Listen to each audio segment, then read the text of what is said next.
The picture. When I was 14, we received a visitor when I was in the back room of the shop with my mum. Mr. Shergill was a traditional Sikh man who wore large turbans and was kind of big himself. He intimidated me, and I flinched when I saw him. I think I considered any Punjabi man with a turban as being strict and very religious. It was an effort for me to play the part of the polite girl, which was my given role, whether I wanted it or not. I was expected to smile, not argue, not question, and to quickly ask whether someone wanted tea. Just because I was a little frightened of Mr. Shergill did not give me the right to avoid my duty. If I didn't do what was expected of me, I was meant to suffer the consequences. "So, Davinder, how are you today?" "I'm doing well, Mr. Shergill. Can I get some tea for you?" "Yes, please, that would be really nice, thank you." I didn't want to make tea for him because it would prolong his stay at our house. Mr. Shergill seemed to like me. He had his eyes set on me for a boy from the Punjab in India. He and my mum were busy talking when I came back downstairs with the tray of tea and snacks. They whispered and looked over at me occasionally.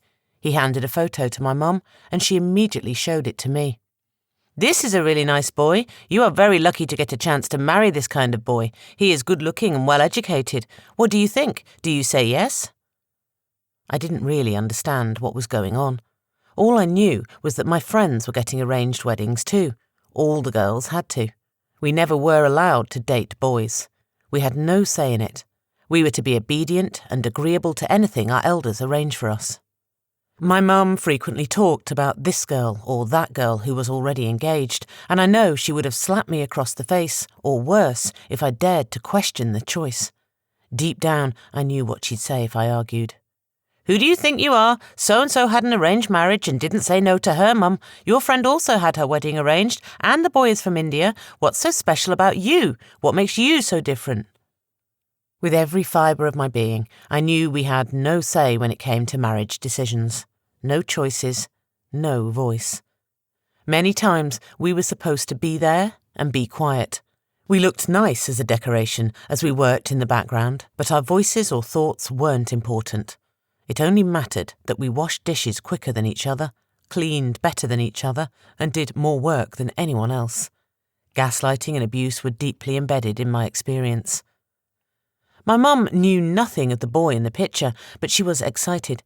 She was able to begin planning weddings for her 4 kids, and even though I wasn't the eldest, I was the first to be married. She probably found out as much as she needed to know, like his name, age, and that he had family in Birmingham, where his brother lived. After Mr. Shergill left, my mum turned to me. "What do you think of the boy? He's good-looking, isn't he?" I nodded shyly because I didn't know what else to do or say. "Do you agree?" she asked for the second time. She had already asked in front of Mr. Shergill, and I had said yes because I knew I couldn't say no. How could I say no now? "Yes, I agree, Mum."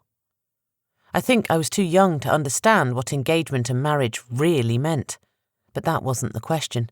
I'd said yes. I had to.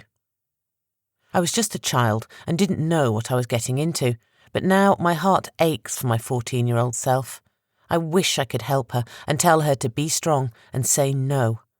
But that teenage girl was obedient, and not the girl she is now. Older, wiser. That younger me should have been allowed to choose.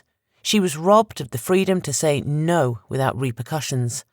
No child should be faced with such an inappropriate question, much less be forced to answer it. My human rights were stolen from me at the age of 14 because I was officially engaged and someone else's property. I was spoken for. It all happened so quickly.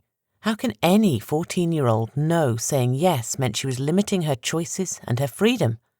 There was no backing out of it at a later stage. From the moment I agreed, I was trapped. My nightmare had just begun.